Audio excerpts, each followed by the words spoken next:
السلام علیکم۔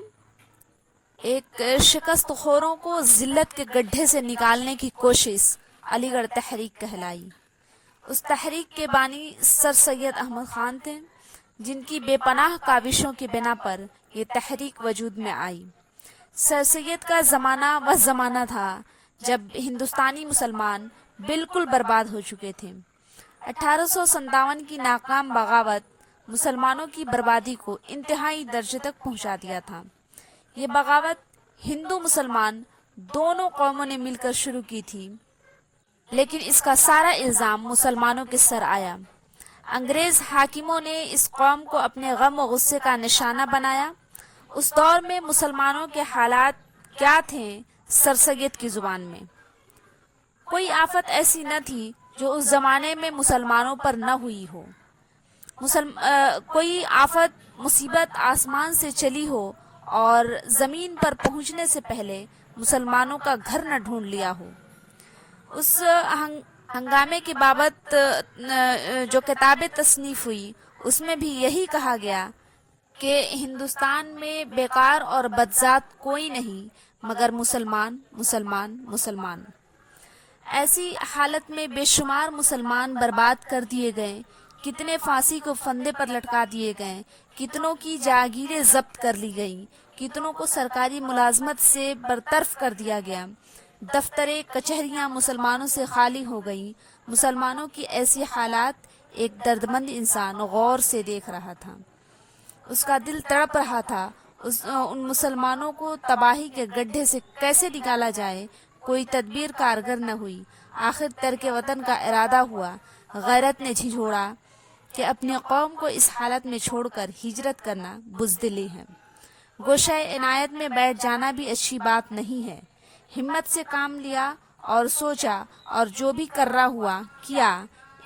وہ انسان سر سید تھا۔ قوم کی بدحالی نے سر سید کو سکون سے رہنے نہ دیا۔ دن رات اس فکر میں رہتے کہ کس طرح میری قوم ایک اعلیٰ قوم بن جائے، ظلمت کی گھٹائیں جو مسلمانوں کے سروں پر چھائے ہوئے ہیں کیسے چھٹ جائیں۔ سب سے پہلے سر سید نے اس بات پر غور کیا کہ انگریز حاکموں کے دلوں میں جو نفرت کے شعلے مسلمانوں کے خلاف بھڑک رہے ہیں، انہیں کیسے کم کیا جائے۔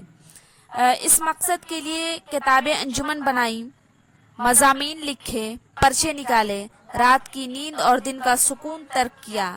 انگریزوں کا چمچہ اسلام کا دشمن کہا گیا، قاتلانہ حملہ ہوا، لیکن یہ عزم کا پکا انسان اپنے وعدے کی طرف عزم کے ساتھ بڑھتا رہا۔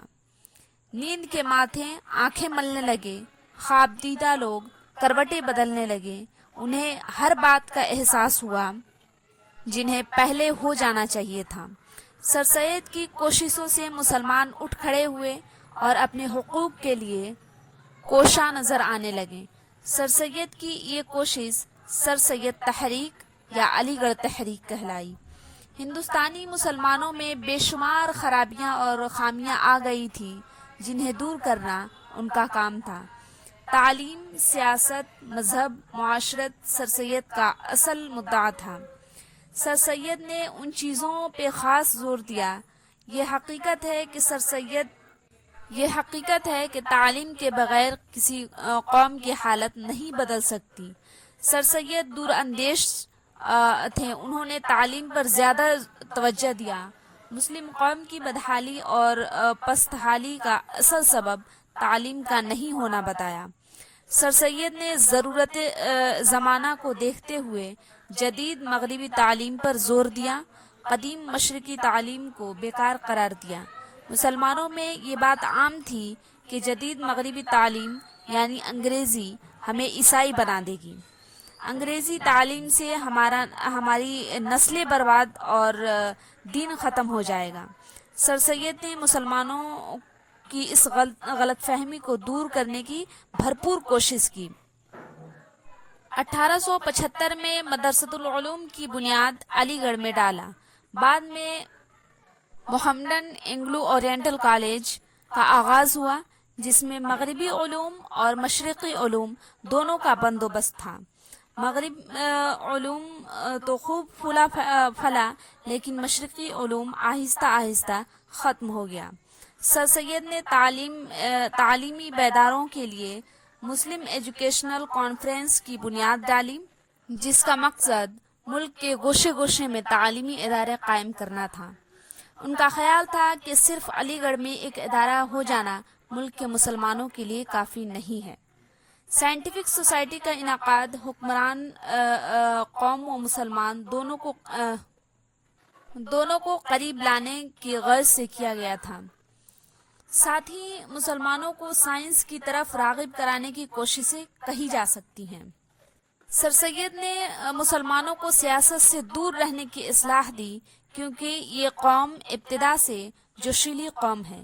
کسی بھی تحریک میں بڑھ چڑھ کر حصہ لینا ان کی سرنشست میں شامل ہے۔ حکمران قوم پہلے سے ہی مسلمانوں کے خلاف ہیں، اگر دوبارہ انگریزوں کے خلاف کسی تحریک میں شامل ہو گئے تو ان کی ترقی ممکن نہیں، ان پر ظلم و جبر کے پہاڑ ٹوٹنے لگیں گے۔ زمانہ سر سید میں ہی سائنس کی مقبولیت ہونے لگی تھی۔ سر سید نے مسلمانوں کو سائنس کے قریب آنے کا مشورہ دیا۔ انہوں نے دلائل کے ساتھ کہا کہ جو سائنس کی کوئی بات مذہب اسلام کے خلاف نہیں۔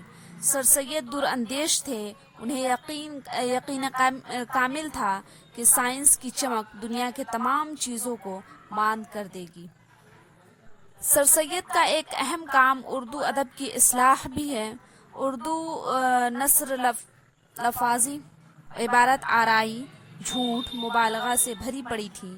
سر سید نے اس کو رد کیا اور سیدھی سادی زبان کو زیور قلم بنایا تاکہ بات دل سے نکلے اور دل تک جا بیٹھے۔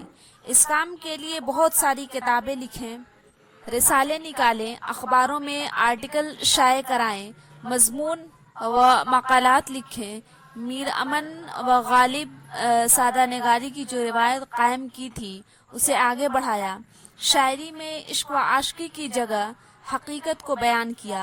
غزل میں عشقیہ مضامین کی جگہ تعلیم، فلسفہ، اخلاق، معاشرت کو پیش کرنے کا مشورہ دیا۔